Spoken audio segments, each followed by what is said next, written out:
My parents gave my sister a brand new BMW, gleaming red with a giant bow on top, for her college graduation. Me, I got $2, not 200, not 20, but two actual dollar bills, crumpled and tossed at me like I was some kind of charity case. Was I wrong for what I did next, for cutting them out of my life in the dead of night, blocking every number and every social media profile?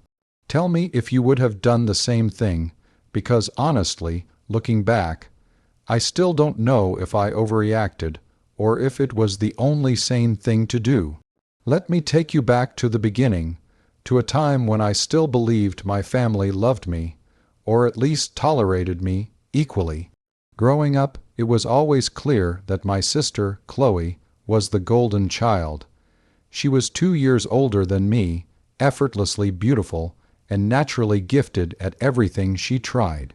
Straight A's, captain of the cheerleading squad, lead in every school play you name it, Chloe excelled. I, on the other hand, was just me. Average grades, a quiet disposition, and a passion for art that my parents politely ignored. They'd always say things like, "Art is a nice hobby, darling, but what about a real career?" while simultaneously funding Chloe's every whim, from expensive tutors to summer camps that cost more than my entire year's art supplies.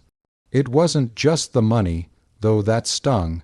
It was the palpable difference in their attention, their pride.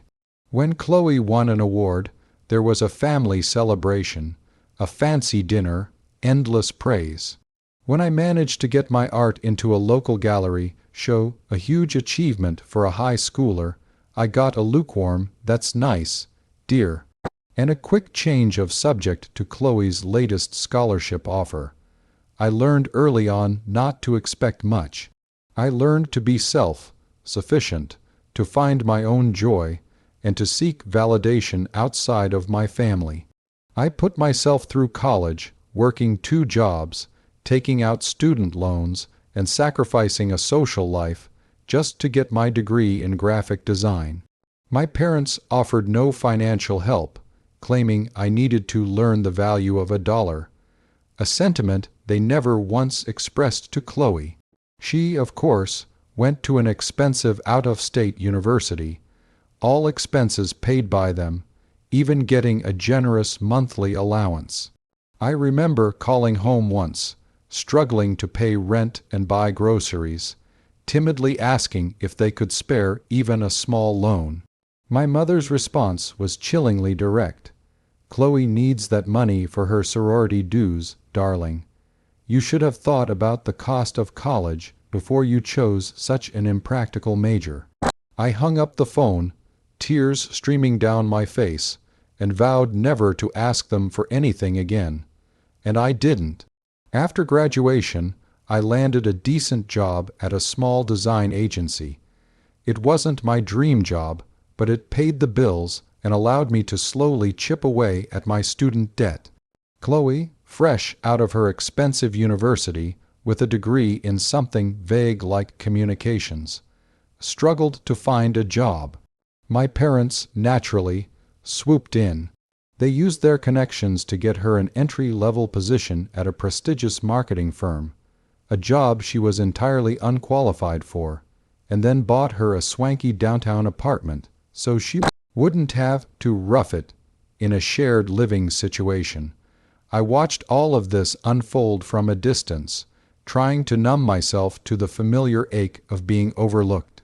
I told myself it didn't matter, that I was building my own life, my own success, on my own terms. I worked hard, saved diligently, and even managed to put a down payment on a small, fixer-upper condo, a monumental achievement for me. I was proud. I finally felt like I was standing on my own 2 feet, free from their shadow. Then came Chloe's graduation party. My parents insisted on throwing a huge bash, renting out a ballroom, inviting practically everyone they knew. I drove 3 hours to attend, bringing a thoughtful handmade gift that I'd spent weeks creating, a custom, design portfolio showcasing some of her best university projects, bound in leather, with a heartfelt inscription. I genuinely wanted to celebrate her achievement, despite everything. When I arrived, the house was already buzzing with excitement. My parents greeted me with a quick hug, their eyes already scanning over my shoulder for more important guests. Chloe was, of course, the star of the show, resplendent in a designer dress, basking in the glow of adoration. The gifts started rolling in, an endless parade of expensive jewelry, designer bags, and cash filled envelopes. My small, carefully crafted gift felt utterly insignificant amidst the extravagance. I tried to push down the familiar feelings of inadequacy, reminding myself that my worth wasn't measured by material possessions. The grand reveal happened after dinner. My father, beaming, led everyone outside to the driveway. There, parked under a floodlight, was a brand new, gleaming red BMW, tied with an enormous red bow. Gasps and applause erupted from the crowd. Chloe shrieked with delight, running to embrace our parents. My mother wiped away a tear, saying loudly enough for everyone to hear, "Our little girl deserves the best after all her hard work." The scene was straight out of a movie, perfect and dazzling and utterly crushing for me. I stood on the periphery, a ghost at my own family's celebration. I watched as Chloe got into the driver's seat, revved the engine, and then drove it around the block, honking and laughing. The applause continued, a thunderous affirmation of her worth, and a stark reminder of my own perceived insignificance. My gut twisted, a familiar knot of pain and resentment tightening in my chest.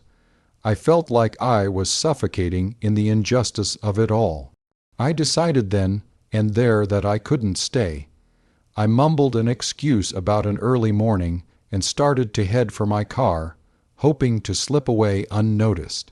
But my mother, catching sight of me, called out, "Oh, wait, darling. We almost forgot your gift." My heart fluttered with a sliver of hope, a desperate, foolish part of me thinking, maybe this time, maybe they remembered me. I walked back, my stomach churning. My father reached into his pocket and pulled out 2 crumpled dollar bills. He pressed them into my hand with a dismissive flick of his wrist. "Here you go," he said, barely making eye contact, "for gas money, since you drove all this way. $2.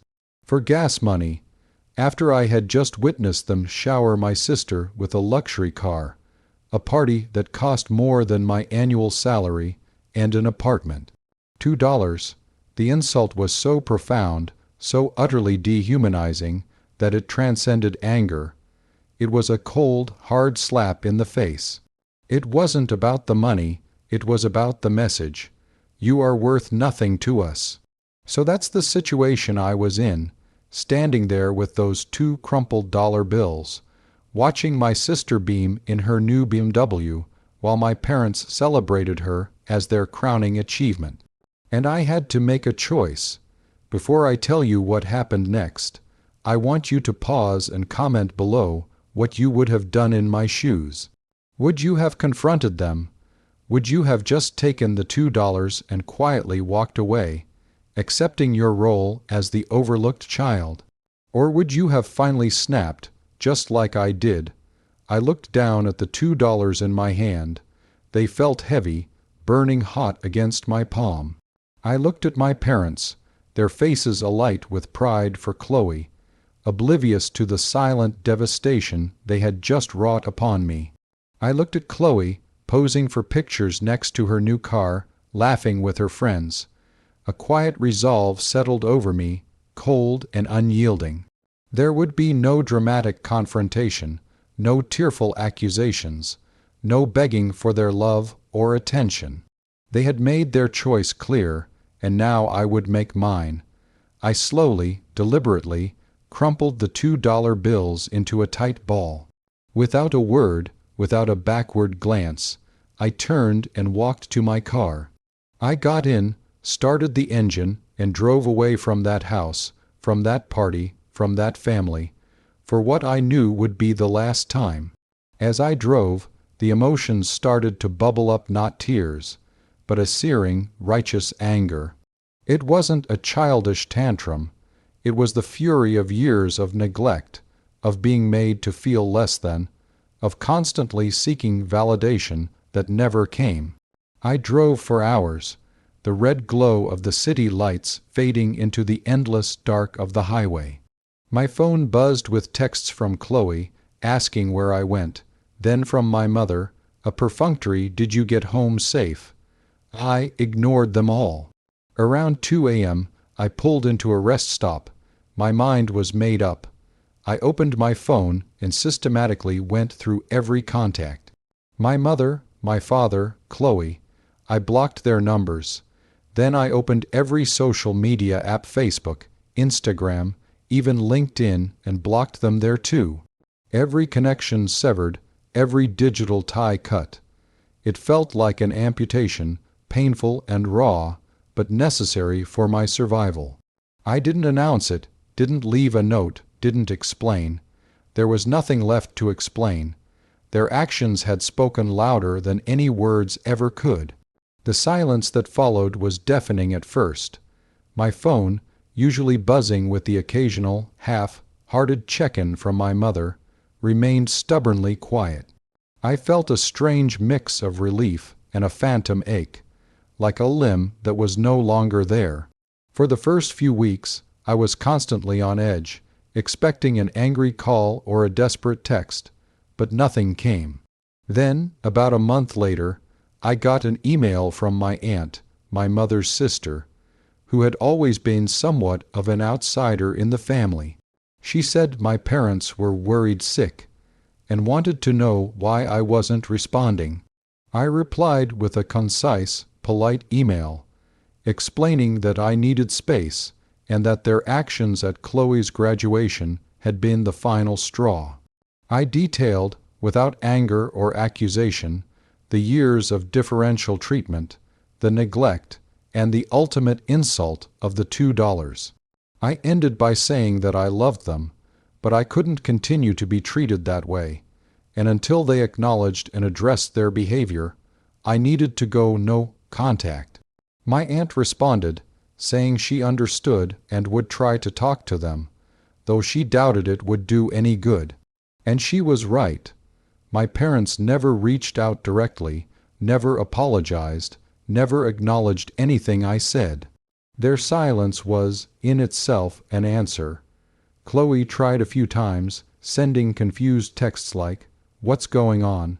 Mom and Dad are really upset." I responded once, telling her that this was between me and our parents, and that I hoped she understood. She didn't respond after that. My life, without them, slowly began to flourish. The emotional weight I hadn't realized I was carrying lifted.